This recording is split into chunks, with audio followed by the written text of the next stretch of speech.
Good afternoon students. Last time हमने आपको बताया था law of conservation of linear momentum. आज का हमारा जो क्वेश्चन है वो है Newton's third law of motion. Newton's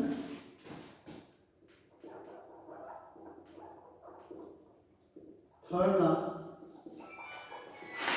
of motion.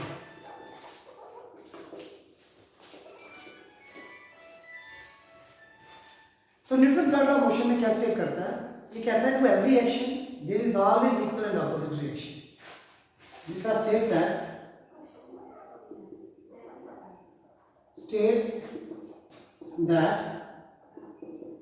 to every action there is always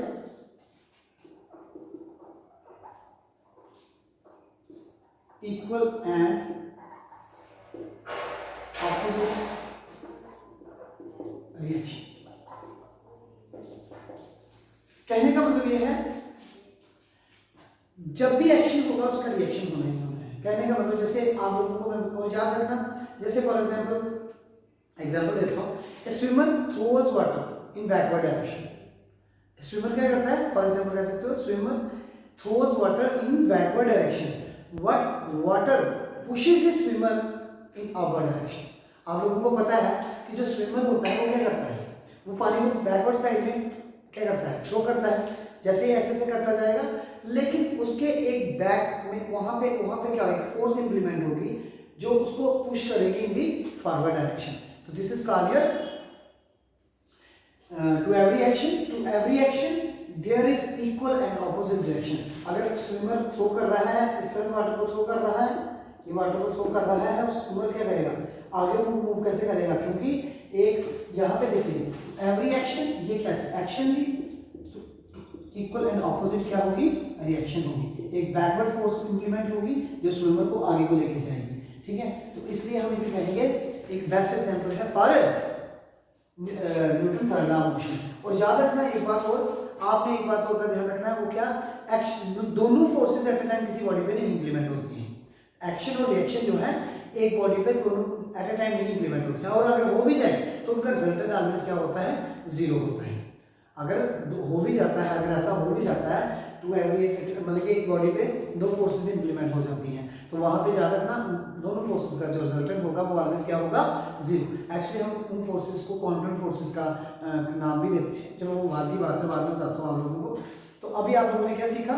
आप लोगों ने सीखा this law states that to every action there is always equal and opposite reaction. That is called your Newton's third law of motion. आगे हमारा propulsion of rocket.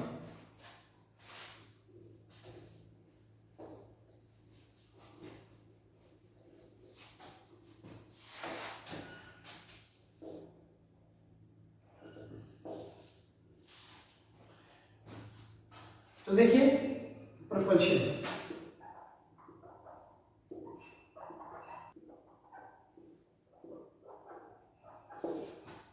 बेटा अब हम देखेंगे कि जो रॉकेट है वो आगे वो प्रोपेल कैसे होता है। देखिए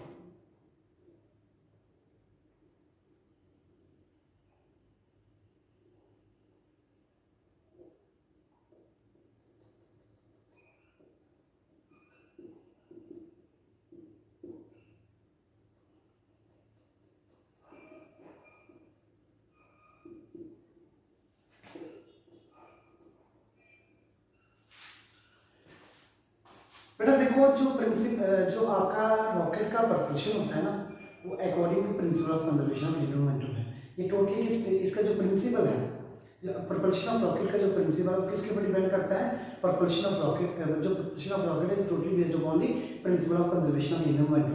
तो याद रखना रॉकेट का प्रोपेल होने से पहले जब हम उसको कंबशन नहीं होता है, जब हम उसको इंप्लीमेंट नहीं करते, जब उसको हॉट गैसेस अभी नहीं निकलती हैं, जब हम उसको इनिशिएट नहीं करते हैं, तब तक उसका जो लीनियर मोमेंटम है वो क्या रहता है? कंजर्व रहता है, वो रहता है zero.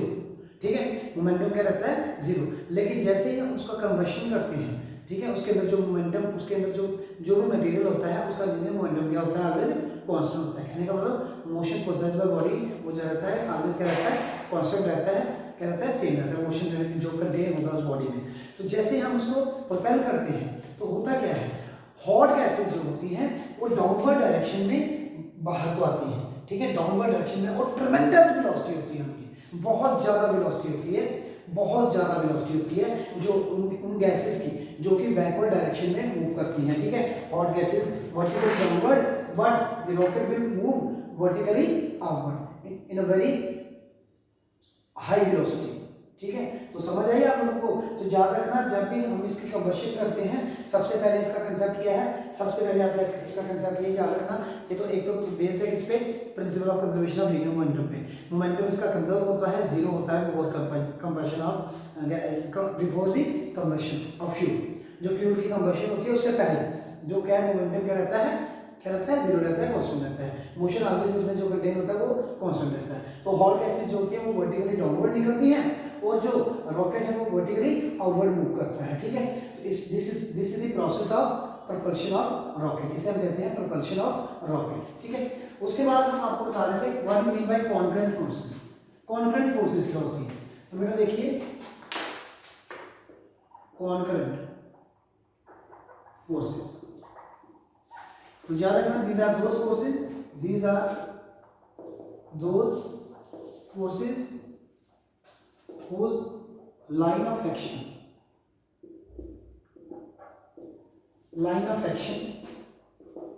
meet at a point। जैसे मैंने आपको पहले ही बताया, एक्शन और रिएक्शन के कंसेप्ट मैंने आप लोगों को बताए। तो याद रखना क्या होती है कॉन्करेंट फोर्सेस, क्या होती है, these are those forces whose line of action meet at a point, that is called concurrent forces, ठीक है। तो इसमें हमेशा याद रखना,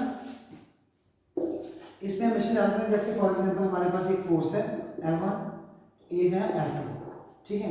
तो याद इसमें देखिए ये जो है this is the line of action, ठीक है, this is the line of action and these are called concurrent forces if and only if कैसे कि दोनों फोर्सेस का सम क्या रहेगा, रिजल्टेंट क्या रहेगा, जीरो रहेगा। कहने का मतलब पहली फोर्स जो है दूसरी फोर्सेस के बिल्कुल इक्वल एंड ऑपोजिट है, इसे आप एक्शन और रिएक्शन भी कह सकते हो कि रिजल्टेंट जो फोर्स होगी वो ऑलवेज क्या होगी, जीरो होगी। तो ये थी मेरा डेफिनेशन ऑन कॉन्करेंट फोर्सेस। तो these are those forces whose line of action meet at a point, जिसका लाइन ऑफ एक्शन किसी एक पॉइंट पे मीट करता है, ठीक है।